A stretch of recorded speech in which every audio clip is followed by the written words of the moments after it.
Well, President Obama right now is on Capitol Hill. He is in a meeting at this moment with House Republicans. He badly wants bipartisan support on his stimulus package, and he wants it quickly. A lot of Republicans, though, say there is just too much spending in this thing and not the right kind of spending. Take a look at some of the controversial items that are included in the plan right now. $200 million to restore the National Mall in Washington, D.C. We saw so many pictures of that on Inauguration Day. $276 million to fix computers at the State Department. $650 million to repair Forest Service facilities around the country. Is this the type of spending that will actually jumpstart the economy, or is it pork? Terry Holt is former senior advisor to the Republican National Committee, and Democratic National Committee member Debbie Dingell is with us as well. Debbie, what about this ban on pork? Wouldn't that stuff be included? Well, quite frankly, I think this bill is the right combination of spending, investment, and tax cuts. These projects that you spell out, that spending's got to occur. Is it on this vehicle or another vehicle? The National Mall is a symbol of this country. When people come to Washington, you have to invest to protect it, and it's creation of jobs. One thing we've learned in history. Well, I guess you asked the pertinent question there. Is it this vehicle or another vehicle? I mean, is this the right place to put spending on the National Mall, Terry? Well, there's a lot of pent-up demand from groups around town that have seen spending go to national security and homeland defense. But that's not to say that it's supposed to help the economy. Spending on federal government programs, if you're a Republican, is typically not the best way to get money back into the economy. You do that by giving people their own money back, by saying, here's your money, you save it, you invest it, you spend it as you wish, because, you know, when you spend a lot of money on the government, you get a lot more government. In this case, they're going to spend $165 billion in direct aid to states. Things that, frankly, if you're a Democrat or a Republican on the Hill, you have no idea what ultimately this money is going to be spent on. And that's the risk, that there can be fraud and waste and abuse in such a large bill.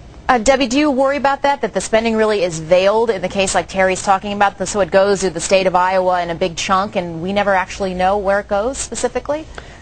The money is being targeted to specific programs in each of these states. Medicare, for instance, the governors have a responsibility to the people of their state and to this country to make sure that there is an abuse, that there is transparency. President Obama is calling for transparency. He's appointed someone who's going to be looking at these type of things. But one thing we've learned from history is that what happened at the Depression is that if historians, economists have said if they had invested money into the system, we wouldn't have had the Depression the way that it occurred.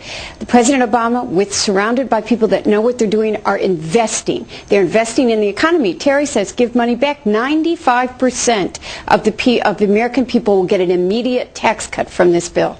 Terry, you know this is the first legislative challenge for this new president, and he, as I said, he badly wants bipartisan support, has been talking a lot about it. Realistically, as we sit here at this hour, what's he going to get?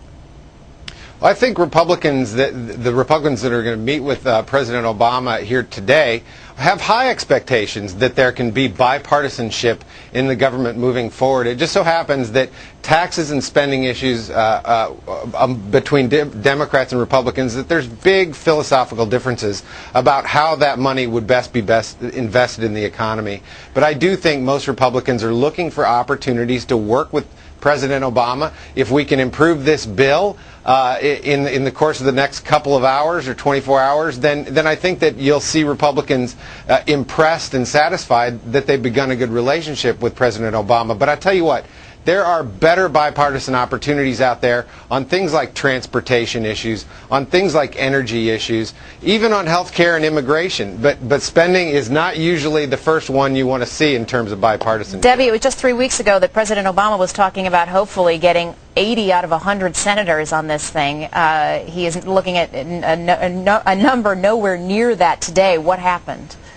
Well, I think, as Terry said, I think all Americans want to see President Obama succeed. I think the fact that he's going to the Hill so quickly in his new administration shows that he wants to listen. And I think you could be surprised if there's specific recommendations that will bring a number of Republicans along. I wouldn't be surprised if this president tries to compromise to some extent. I think he's very real in trying to change the culture here. And I think all of us want to act as Americans first, and then Republicans and Democrats. Just one quote I wanted to put up up on the screen of Nancy Pelosi's home district from the San Francisco Chronicle this morning. Some concern about the time frame we're dealing with here. There is little time and enormous pressure for results, but before the solutions are chosen, the administration must present a clear rationale for which items will qualify and why for an enormous spending plan that is supposedly to lay the foundation for an economic recovery.